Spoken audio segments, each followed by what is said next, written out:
We are talking about trigonometry, and we want to use trigonometric ratios using right triangles, and we want to use trigonometric ratios to find angle measure in right triangles. So to start with, let's think about what trigonometry means, and there's two parts really to the word. We got the tri right there, and that means that we're talking about triangles or three.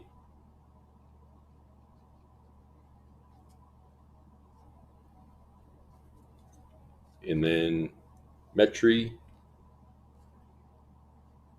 meaning measurement.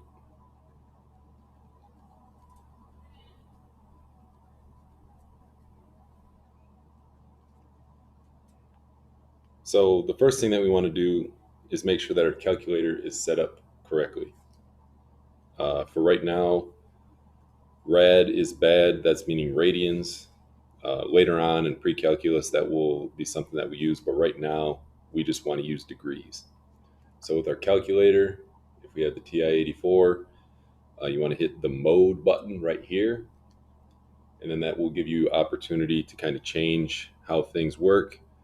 And right now, mine is already set to degrees, so you highlight degrees and hit enter, and then you'll see that degrees is highlighted. So when we're using our calculator, we're going to talk about getting the sine ratio, the cosine ratio, and the tangent ratio. And it's important that your calculator is set in degrees, otherwise you'll get some weird answers. So we're going to use our calculator to calculate the value, and we want to round our answer to the nearest 10,000th place.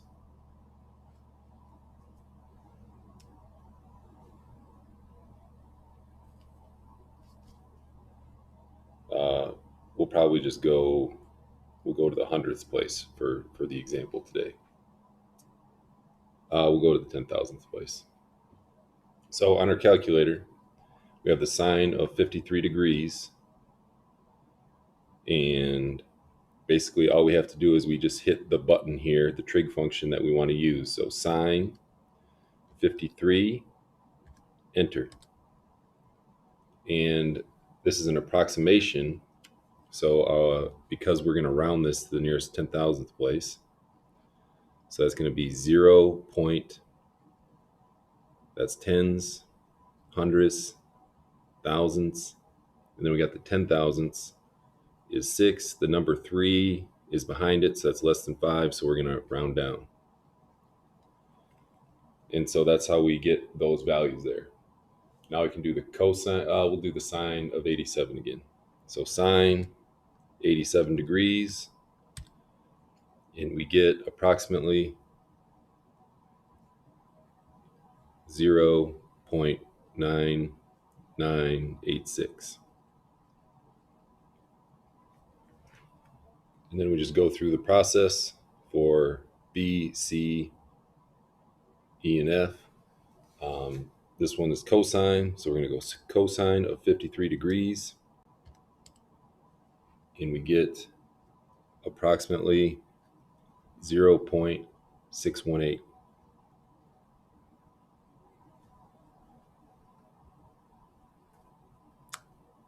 .6018. So that's a 0 right there. Then we have the tangent of 53 degrees. And the tangent gives us a little bit different answer. And that is going to be 1.3270.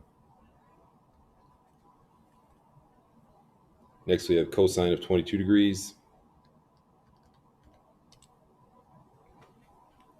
And that's going to be approximately 0.9272.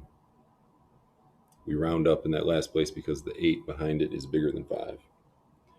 And then we have the tangent of 49 degrees. And that is approximately equal to 1.1504.